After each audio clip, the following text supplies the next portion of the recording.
Welcome to the Live Squawk podcast, where professional traders, investors, and market insiders get the unfiltered insights that matter most. Stay ahead of the curve with expert interviews and exclusive market commentary. To the quick preview of today's US September PCE report, set to be released at 30 Eastern Time at 12:30 GMT. So just roughly about an hour from this recording. Before we dive into the expectations and estimates, let me take a moment to introduce myself. For those of you who are new here, my name is Harry, and here at Live Squawk we provide professional traders and investors with up to the second audio news through our live service. If you'd like to try out the Squawk for yourself, head over to livesquawk.com and take advantage of our free trial offer. Okay, back to today's release.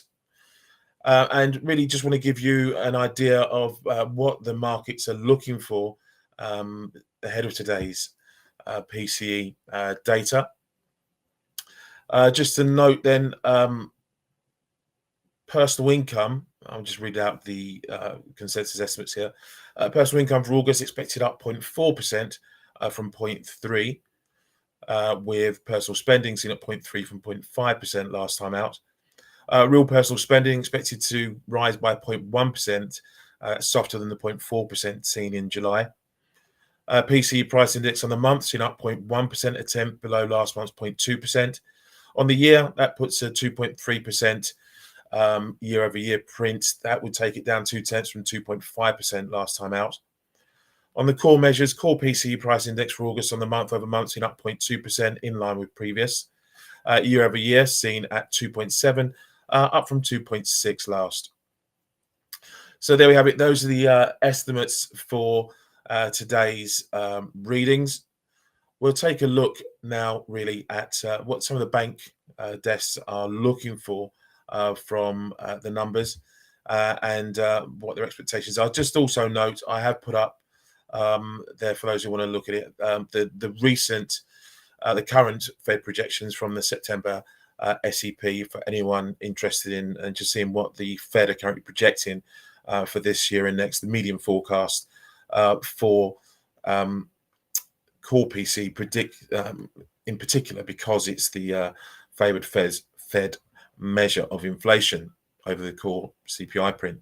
So core PCE, as the September projections have stated, is looking for 2.6% for 2024. That's down 0.2 from 2.8% seen in the June projections. For 2025, they're looking for 2.2%, down a tenth from 2.3% seen last time out. But further out, they kept them pretty much the same. For 2026, 2% is the expected target, with 2% for 2027, the new forecast that comes in there. Right, now turning to some of the bank desks and what they're looking for from today. If I start with Bank of America Global Research, they say PCE will confirm gradual disinflation despite base effects. We forecast a strong 0.6% month-over-month increase in personal income in August. Personal spending is likely to come in at a modest 0.2%, raising the saving rate. We expect core PCE to print at 0.15 month-over-month in August, although this would raise PCE to 2.7% year-over-year due to base effects. Our baseline remains one of further gradual disinflation, however. Now moving on to Dialogue Capital Markets. They say the data highlights in the US will be the August personal income, personal spending report this Friday, which includes the PCE deflators, another name for the PCE price index, really, which are likely to show that prices rose a modest 0.1% on the month to leave the annual headline rate down to 2.2% year-over-year, which will be the softest since February of 2021. The Fed's preferred core PCE deflator is expected to be better behaved than core CPI, rising just 0.2% month-over-month, albeit edging very slightly higher on the annual rate to 2.7% year-over-year. ING said we expect US core PCE at a consensus 0.2% today, which should endorse the Fed's shift in focus from inflation to unemployment and growth. The market impact should be limited, and the next move in the dollar may well have to wait for jobs figures next week. Turning to SocGen's Albert Edwards, he makes an interesting point about part of the PC report that doesn't often get top billing. He says this year has been something highly unusual, has seen something that's highly unusual driving consumer spending, namely an unusually deep decline in the personal sector savings rate below 3%, something only previously seen on a sustained basis in the giddy days of misguided euphoria in 2005 to 2007, prior to the 2008 global financial crisis. The US personal sector savings rate is released as part of the BEA, Bureau of Economic Analysis, monthly personal income and outlays report.